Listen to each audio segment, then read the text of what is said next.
ये है पहलगाम का बेसरन वैली, कश्मीर का मिनी स्विट्ज़रलैंड। यहाँ हर रोज़ हज़ारों टूरिस्ट आते हैं अपनों के साथ खुशियाँ बांटने। लेकिन 22 अप्रैल 2025 को ये जन्नत एक झूलते हुए जहन्नुम में बदल गया। 26 लोग मासूम टूरिस्ट, 2 फॉरेनर्स एक टेररिस्ट हमले में मार दिए गए।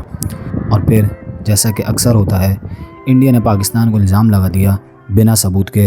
लश्कर और आईएसआई के साथ साथ पाकिस्तानी सेना की मिलीभगत से पहलगाम हमले को अंजाम दिया गया। इंडस वाटर ट्रीटी को सस्पेंड कर दिया और दोनों मुल्कों के बीच तनाव एक बार फिर हद पार कर गया। लेकिन रुकें, क्या ये सच है या फिर ये एक पुराना खेल है जिसमें मासूम लोगों का खून सियासत के लिए बहाया जाता है? इस वीडियो में हम इस हादसे का सच ढूंढते हैं। आप चाहे इंडियन हो या पाकिस्तानी, आपके लिए सच जानना ज़रूरी है। हम सवाल उठाएंगे, इंडिया के सिक्योरिटी सिस्टम में क्या कमी रह गई, पाकिस्तान पर इल्ज़ाम क्यों लगा, और सबसे बड़ा सवाल, क्या हम अमन की राह चुन सकते हैं? ये वीडियो सिर्फ एक कहानी नहीं, ये एक चैलेंज है हम सब के लिए कि हम सच देखें और एक बेहतर मुस्तकबिल के लिए साथ दें। चलिए शुरू करते हैं।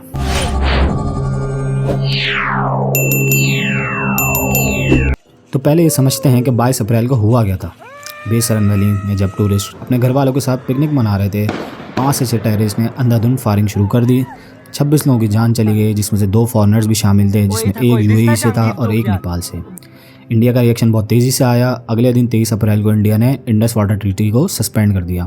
अतारी वाघा बॉर्डर बंद कर दिया गया, सार्क वीज़ा सैंक्शंस खत्म हो दी गई और डिप्लोमेटिक रिश्ते भी कमज़ोर हो गए। प्राइम मिनिस्टर मोदी ने कहा, हम कल्प्रिट्स को सज़ा देंगे। जम्मू कश्मीर के पहलगाम में आतंकियों ने मासूम देशवासियों को जिस बेरहमी से मारा है और इस हमले की साजिश रचने वालों को उनकी कल्पना से भी बड़ी सजा मिलेगी। लेकिन अब तक कोई सॉलिड सबूत पब्लिक नहीं किया गया।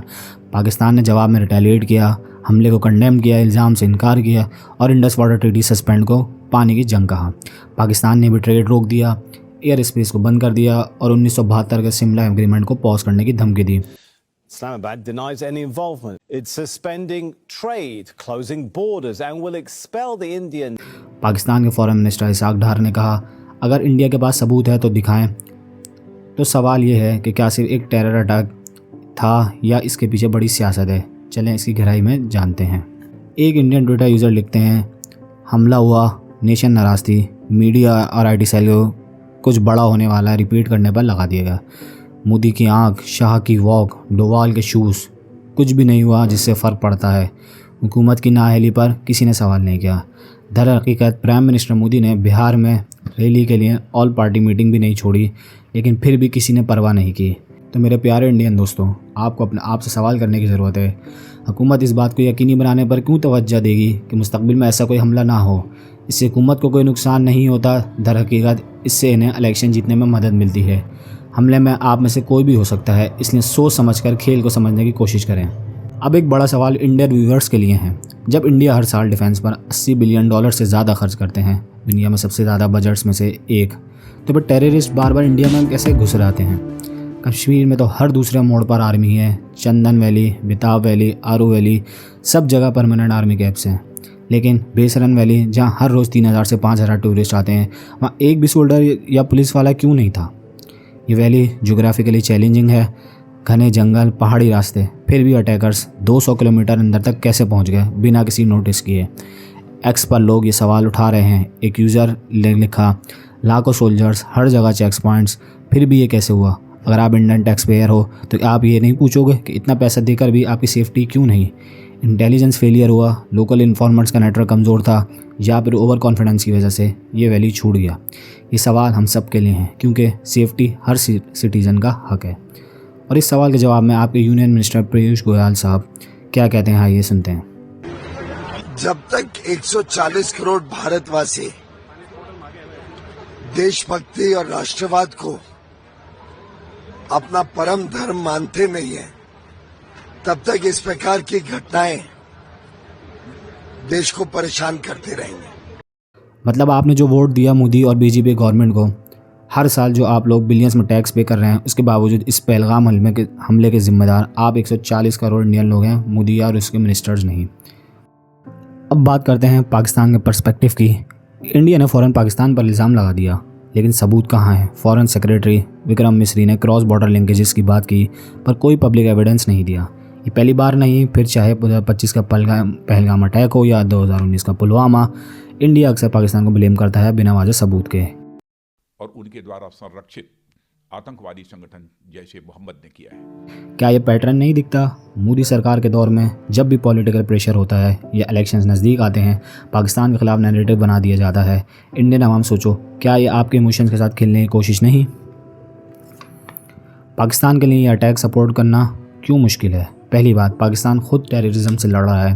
दूसरा, पाकिस्तान FATF की नज़रों में है, ऐसा करना इंटरनेशनल आइसोलेशन का रिस्क है। तीसरा, पाकिस्तान की इकॉनमी पहले से ही कमज़ोर है, वॉर या टेंशन का मतलब और रिसोर्सेज वेस्ट होना। और फिर पाकिस्तान ने हमेशा पीस के लिए पहला स्टेप उठाया, चाहे 2013 में बायलैटरल सीरीज़ हो या 2023 का वर्ल्ड कप पाकिस्तान ने अपनी टीम इंडिया भेजी, या फिर 2019 के पुलवामा अटैक में इंडिया को किसी भी तरह की इन्वेस्टिगेशन के लिए फुल सपोर्ट देने की श्योरिटी दिलाई गई।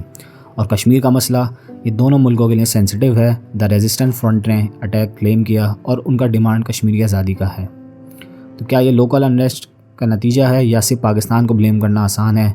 सच क्या है, ये सोचना ज़रूरी है। पहलगाम का हमला सिर्फ एक ट्रेजेडी नहीं, ये एक वेकअप कॉल है। 26 लोगों की जान गई, हिंदू, मुस्लिम, इंडियन, फॉरेनर्स। टेररिस्ट किसी को नहीं दिखता, तो हम क्यों एक दूसरे के दुश्मन बने? इंडियन व्यूअर्स, आप सेफ्टी डिज़र्व करते हो, लेकिन क्या वॉर थ्रेट से ये मिलेगा? पाकिस्तानी व्यूअर्स, हम अपने हक के लिए लड़ेंगे, लेकिन जंग से हमें क्या मिलेगा? दोनों ही मुल्क पॉवर्टी, क्लाइमेट चेंज और डेवलपमेंट के चैलेंजेस से लड़ रहे हैं, तो क्यों ना साथ में आगे बढ़ें? कुछ प्रैक्टिकल स्टेप्स हो सकते हैं। पहला, दोनों मुल्क टेरर के इल्ज़ामात पर ट्रांसपेरेंट एविडेंस शेयर करें। दूसरा, वर्ल्ड बैंक के ज़रिए IWT पर डायलॉग शुरू हो। तीसरा, क्लाइमेट चेंज से हिमालयन ग्लेशियर्स ख़तरे में हैं, इंडिया और पाकिस्तान को साथ मिलकर इसे टैकल करना चाहिए।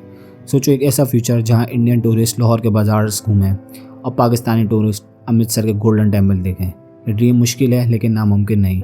हम सब, आप, मैं और हर व्यूअर मिलकर इसे हकीकत बना सकते हैं। तो दोस्तों, पहलगाम का हादसा हमें एक लेसन देता है कि नफ़रत और इल्ज़ाम हमें पीछे ले जाते हैं, लेकिन अमन और डायलॉग आगे। आप क्या सोचते हैं? क्या इंडिया और पाकिस्तान एक बेहतर मुस्तकबिल के लिए साथ काम कर सकते हैं?